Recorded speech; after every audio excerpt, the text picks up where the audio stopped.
आज हम आपको क्लास 10th में हिंदी विषय में संस्कृत खंड के द्वितीय पाठ अन्योक्ति विलासः नामक पाठ को पढ़ाएंगे। अन्योक्ति विलासा का अर्थ होता है अन्योक्तियों का सौंदर्य।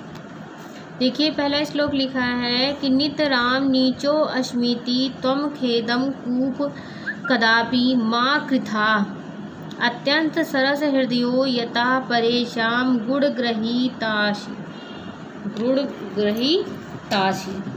लिखा है कि नितराम नीचो, ये जो एस बना रहता है इसे आ के रूप में पढ़ते हैं। ठीक है। नितराम मीन्स होता है अत्यधिक, नीचो अस्मित मीन्स होता है मैं नीचा या गहरा हूँ, खेद मीन्स होता है दुख, कदापि मीन्स होता है कभी भी, माँ कृताह मीन्स होता है मत करो। क्या होता है? मत करो। अत्यंत सरस हृदयों यानी अत्यंत सरस हृदय वाले। परेशान मीन्स होता है दूसरे को, गुण ग्रहीतास मीन्स होता है गुण को ग्रहण करने वाले हो। अर्थ निकालेंगे कि कुएं के बारे में बताया गया है कि हे कुएं, मैं अत्यंत नीच हूँ, अर्थात अत्यंत नीचा हूँ या गहरा हूँ। नीचा भी कह सकते हैं या फिर कुआं क्या होता है? गहरा होता है। तो हे कुएं, मैं अत्यंत गहरा हूँ या नीचा हूँ, इस प्रकार से कभी भी दुख मत करो। इस प्रकार से कभी भी दुख मत करो, क्योंकि तुम अत्यंत सरस हृदय वाले हो, अत्यंत सरस हृदय वाले हो और दूसरे के गुणों को भी ग्रहण करने वाले हो। कुआं जितना ही गहरा होता है उसका जल उतना ही अधिक ठंडा और उतना ही अधिक मीठा होता है।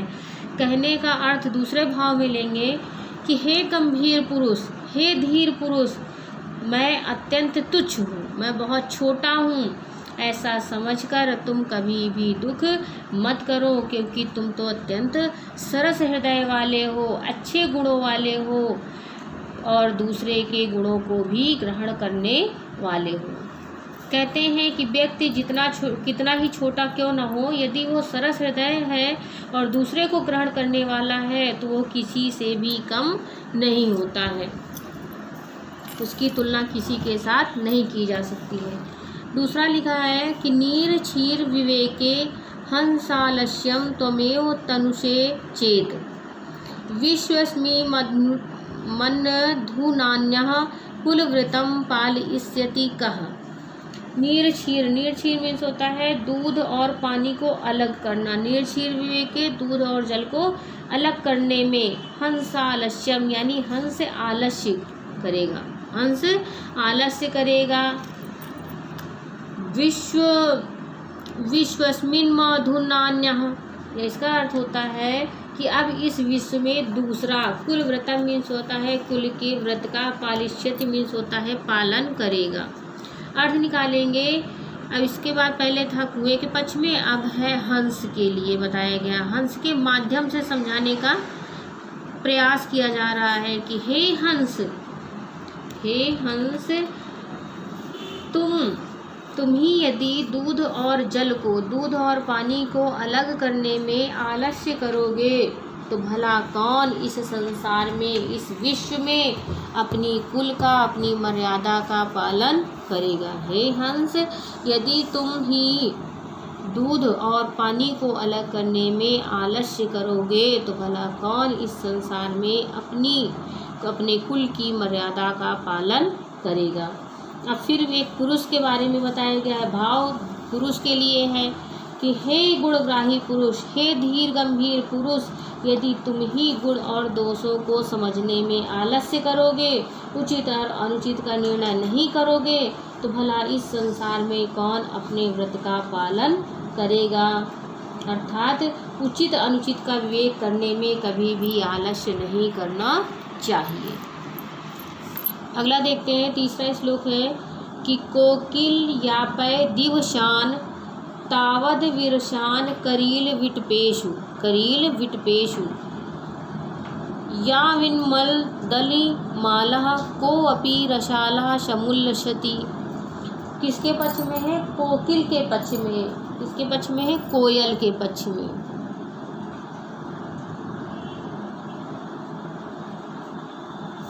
कोयल के पक्ष में है कि हे कोयल, तब तक अपने नीरस दिनों को करील के पेड़ों पर बिता लो जब तक भंवरों की पंक्ति से युक्त कोई आम का वृक्ष विकसित नहीं हो जाता है, अर्थात आम वृक्ष में आम नहीं आ जाते हैं। हे कोयल, तब तक तुम अपने नीरस दिनों को करील के पेड़ों पर बिता लो जब तक भंवरों की पंक्ति से युक्त कोई आम का वृक्ष विकसित नहीं हो जाता है, फल नहीं आ जाते हैं। अब विद्वान के लिए बताया गया है। इसका भाव किसके लिए है? किसी विद्वान पुरुष के लिए है कि हे विद्वान पुरुष, तुम तब तक अपनी विपत्ति के दिनों को किसी भी प्रकार से बिता लो, अपने दिनों को किसी भी विपत्ति में बिता लो जब तक कि तुम्हें किसी गुणग्राही व्यक्ति का आश्रय नहीं मिलता है। कहने का तात्पर्य यह है कि निश्चित ही इस विपत्ति के बाद तुम्हारे अच्छे दिन आ जाएंगे, तुम्हारे साथ भी सब कुछ अच्छा होगा, अर्थात तुम्हें भी अच्छे दिन अवश्य ही आएंगे। अगला देखिए, लिखा है कि रे रे चातक सावधान मनसा मित्र क्षणम श्रूयताम अम्भोदा बहवो ही सन्ति गगने सर्वे अपि नयतादृशाः केचित् वृष्टिभिरान्द्रयन्ति वसुधां गर्जन्ति केचित् वृथा यम यम पश्यसि तस्य तस्य पुरतो मा ब्रूहि दीनम वचः। रे रे चातक, अब किससे बात की गई है? चातक से बात की गई है कि हे चातक, हे मित्र चातक, तुम क्षण भर के लिए सावधान होकर, मेरी श्रोता में श्रोता सुनो, तुम क्षण भर के लिए सावधान होकर मेरी बात को सुन लो। क्या सुनो? कि आकाश में बहुत सारे बादल हैं, आकाश में बहुत सारे बादल होते हैं, किंतु सभी ऐसे नहीं होते हैं, सभी वर्षा नहीं करते हैं। कुछ ही पृथ्वी पर वर्षा करते हैं, कुछ ही अपनी वर्षा से इस पृथ्वी को भिगोते हैं, इसलिए, और कुछ व्यर्थ में गरजते ही रहते हैं। कुछ ही है केचित वृष्टिवर्धा, यानी कुछ ही बादल ऐसे होते हैं जो वर्षा के जल से इस पृथ्वी को सिंचित करते हैं, भिगोते हैं। अब कुछ बादल ऐसे हो गर्जंती केचित वृथा, जो व्यर्थ में ही गरजते रहते हैं। तुम जिस बादल को देखते हो, आकाश में देखते हो, उसके सामने अपने दीनतापूर्ण वचनों को मत कहो। कहने का तात्पर्य मनुष्य के लिए है कि हे धीर गंभीर पुरुष, मनुष्य सावधान हो जा। इस संसार में बहुत से धनवान होते हैं, तुम्हारे दुख को सुनते तो हैं लेकिन आपकी मदद नहीं करते हैं, इसलिए सभी के सामने अपने दुख को व्यक्त मत कर, अपने दुख को किसी से मत कहे। ये हमने आपको 4 श्लोक पढ़ाए हैं, ये चारों ही श्लोक आपको पढ़ने हैं, वो आपको लिखने हैं अपनी कॉपी में, नोट करना है और अपना काम कंप्लीट करके हमारे पास इसकी पिक सेंड करनी है, भेजनी है। और आप अपना काम बड़े ही चैतन्यता के साथ करते रहिए, किसी भी दिन आपकी कॉपी चेक हो सकती है।